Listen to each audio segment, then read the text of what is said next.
Hello, welcome again to this video tutorial on how to format Jupyter Notebook. Jupyter Notebook is a web-based interactive computing notebook environment.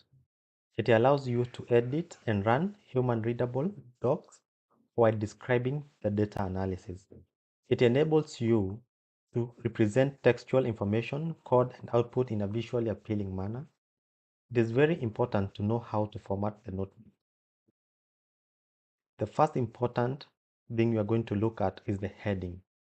To format the heading and titles, do the following. To have a title, the only thing you're supposed to do is start with a hash followed by the title name. That will give you the title. The next thing is having the heading. So we are going to have our heading in different heading levels. The first heading you use to hash science followed by the heading name. If you want to have heading 2, you have hash appearing 3 times followed by the heading 2, and so on. If I execute this, that's what you get. The next thing we are going to look at is how to add emphasis on a piece of text. To add bold text, insert text in between a pair of double underscores. For example, we can add 2 underscores before text and double underscore after the text. If you execute this, you realize that the text in between the double underscores has been highlighted in bold. On the other hand, to write italic text, insert text in between a pair of single underscore. And for example, if you add the underscore before the text and an underscore after the text and execute that, you realize that the text in between the underscores has been highlighted in italic. The next important thing we are going to look at here is how to add line break in Jupyter Notebook. To add a line break, add BR, which stands for break, at the end of the line. For example, if I choose to write 3 sentences and I want them to appear in individual lines, then if I execute these, you realize that we get all the 3 sentences in a continuous single line. To ensure that all these appear in separate lines, you'll have to add a line break at the end of each sentence. So if now we try to execute this again, you get all the 3 sentences in individual lines. The next thing we are going to look at is how to add horizontal lines in Jupyter Notebook. On a new line, enter 3 asterisks. For example, if I want to add a line after the first sentence, I'm going to add 3 asterisks on a new line after the first sentence. So if I execute this, we get a horizontal line after the first sentence. The next thing we are going to look at is how to add colors in Jupyter Notebook. To highlight some text in different colors, do the following. You can use this special code to highlight your text in different colors. For example, all you need to do is specify the color in here and make sure that your text is here. If we execute this, we see that our text has been highlighted in different colors. The first text was highlighted in pink, the second one in red, the third one in blue, yellow, and green. The next thing we're going to look at is numbered lists and sublists. To add numbering to text, do the following. 1. For numbering, type a number followed by a dot and a space. For example, If I want to have 3 sentences and each is numbered from 1 to 3, what you should do is add the number followed by a dot and a space. If I execute this, you realize that we'll have a list that has been numbered. Again, we would like to have something like the sublists. Sublists is where we have different form of numbering. To add those, we have to start with a tab space and then type a number followed by a dot and a space. And here we have a normal numbering. Then to add a sublist, you have to start with a tab space followed by a number followed by a dot and a space. And then you can have your text there. If you want to add a deeper subtext, all you need to do is have 2 tab spaces before the number followed by dot and then the space.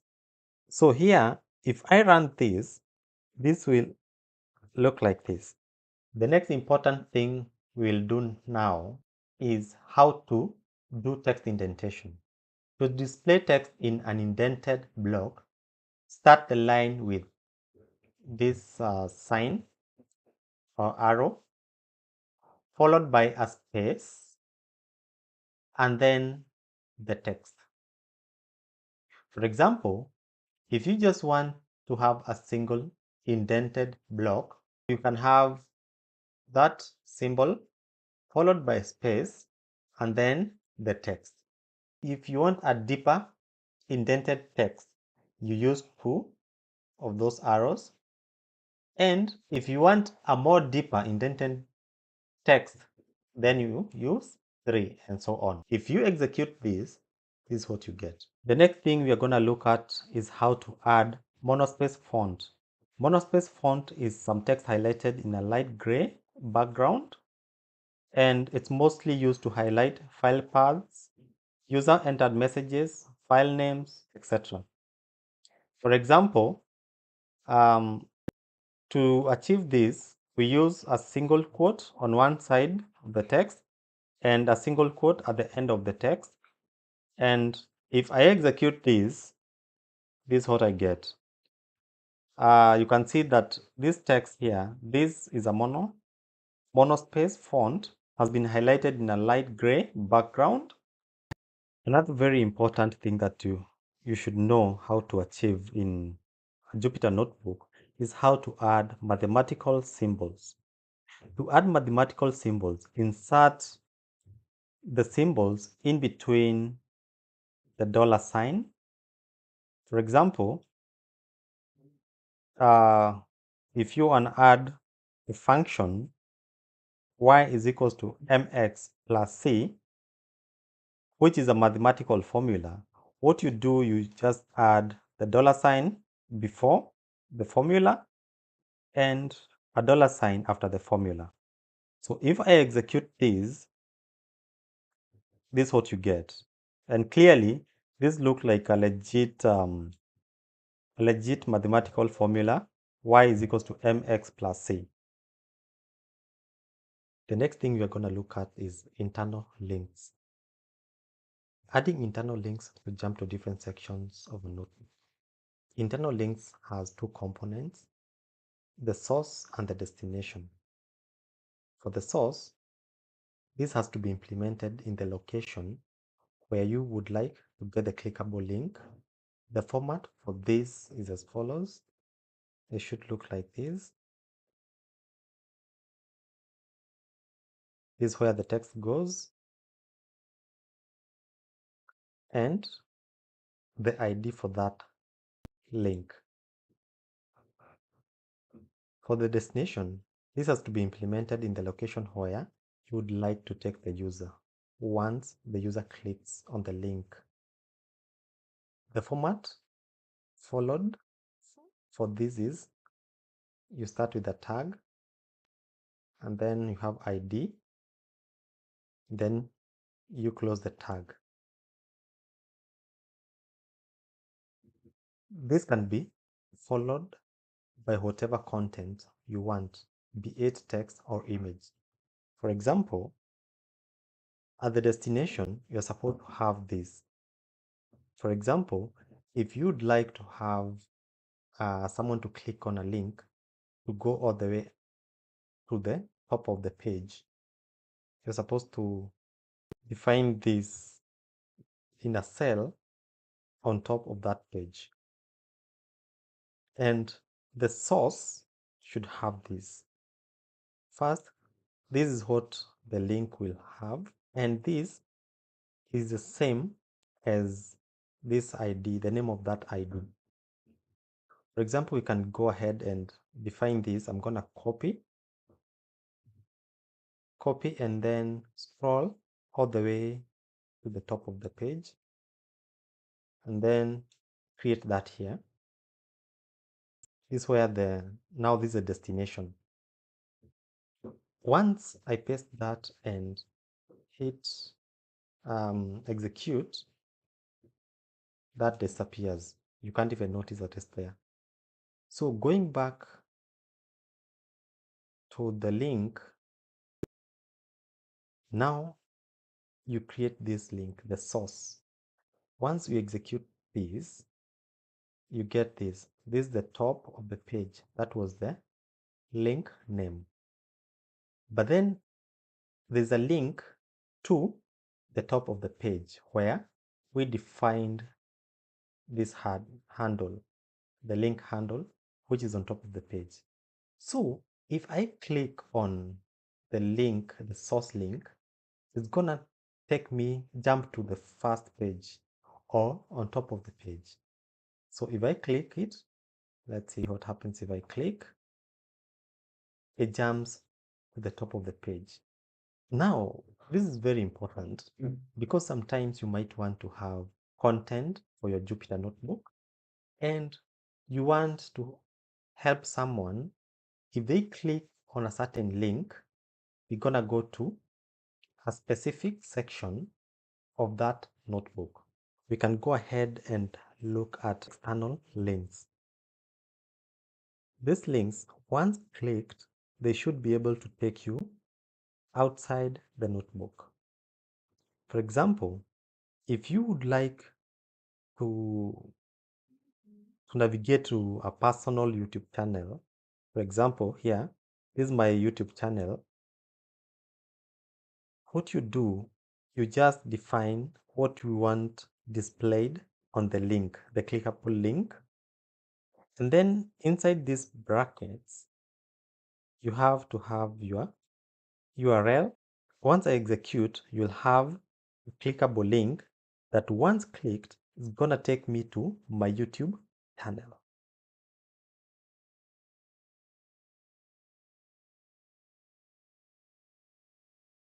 And going back to Jupyter Notebook, so we've been able to create external links to refer to a specific web page content in your Jupyter Notebook. We use a library called iframe. So basically, we are supposed to import iframe from ipython.display. What it does, it only helps you to display web content. Now this is where the code that you're able to embed your web page in. So you start with iframe, and note that these I and F are capitalized, and this is where your link goes, the link to that web page. And then the display should be of width 800 and height 450. This it's all up to you. You can have it to be a small one or a bigger one, depending on what you prefer. If, for example, if I execute this, you'll get an output which will be a web page. Suppose now, instead of embedding a web page, we want to embed a PDF document. We will use the same library, iframe, and have the link to be the link to the PDF instead of the web page. And if I do execute this, I'll get the PDF instead. Moving on, you might want to embed a YouTube video in your notebook. And to achieve that, we'll use a library called YouTube Videos from IPython Display. And to do that, we use the function YouTube Video. Note about the capitalization of this word. And here is where you have the YouTube video ID, and the width is 800 and the height is 500. We can go ahead and execute this to see what we get. So basically what happens here, we get a video, a clickable video that I can play. In some cases, you might want to add some graphics or just images to your Jupyter Notebook in a markdown cell. So in this case, to achieve this, ensure that the image that you want to add to Jupyter Notebook is saved in the same working directory as your Jupyter Notebook. So to do this, we have to use this special code that will help you upload a picture, an image. In this case, you can see that it's called IMG SRC, and then we have the name of the image plus the extension, which is PNG image. I want the image to be displayed in these dimensions. Its width of 200 and should be left aligned. I have the image saved in my working directory. So once I execute this, the image will be embedded in my Jupyter Notebook in this particular cell. But because I want the image to be in a new line, I can simply add the line break here after the first sentence. So if I go ahead and execute this, the image will be loaded on this section after the first line here. So I can go ahead and execute that. So you see, we have our image which has been uploaded here and has been left aligned. The next thing we are going to look at is how to change your Jupyter Notebook theme. By default, Jupyter Notebook uses a light theme. There are many themes that you can apply to your notebook, but you have to install them first. We can do it as follows. Launch command prompt from Anaconda distribution. 2. If you do not have pip installed already, run the following command to install it. You can install pip by first running this command on the command prompt. Once you run this, it's going to download a file called getpip.py. Once you download this, I don't want to do it again because I already have pip on my computer. And once you download it, you're going to run this. You paste it here and hit enter. And that will basically install pip on your computer. Then the next thing you do is install themes, which we're gonna achieve by running this command in the command prompt. Remember, the reasons why we were installing pip in earlier is because we needed to run this command, pip install Jupyter themes. Once you run this, you're not going to install the most recent themes. So you have to run this command to get the most recent ones or upgrade to these the most current Jupyter themes. And then to ensure that you have installed the themes correctly in your computer, then you have to run this command, this. And if I run this, it's going to show me all the available themes that I can change to. And then the next step is applying the theme of your choice to your notebook. And this is this is the code that you are supposed to use. But this has to be done on a code cell. If I want to change the theme to Chesterish, you just paste it here and run the cell. Once the cell has been executed, what you need to do, you have to close Jupyter Notebook completely for it to be implemented correctly. So I'm gonna make sure that you save first your work and close Jupyter Notebook.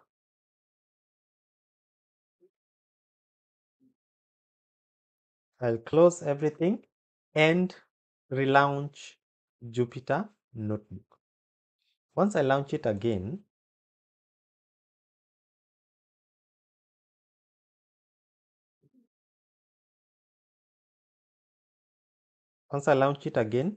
this is what you get. And you're gonna open your Jupyter Notebook wherever it's saved. I've saved it under the name Formatting Jupyter Notebook. If I click on it, this is what I get.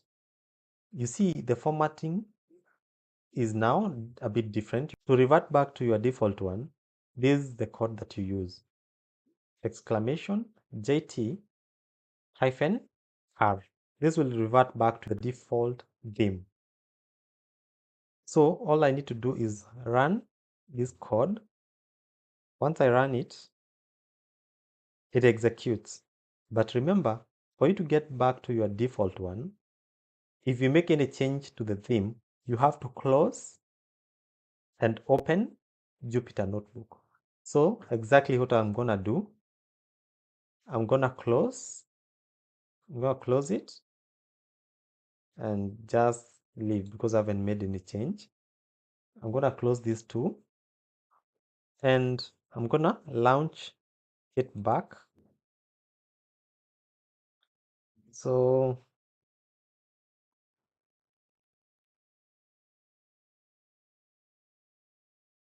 this is how it looks like. And then I'm gonna go back down here and open my Jupyter Notebook by double clicking on it. And as you can see, I'm back to my default theme. And this is the key to remember when you're trying to change. You have to completely shut down and restart Jupyter Notebook every time you apply a new theme. And thank you for watching. See you in the next part of this Python programming tutorial. And please do remember to subscribe to this channel and turn on the notification bell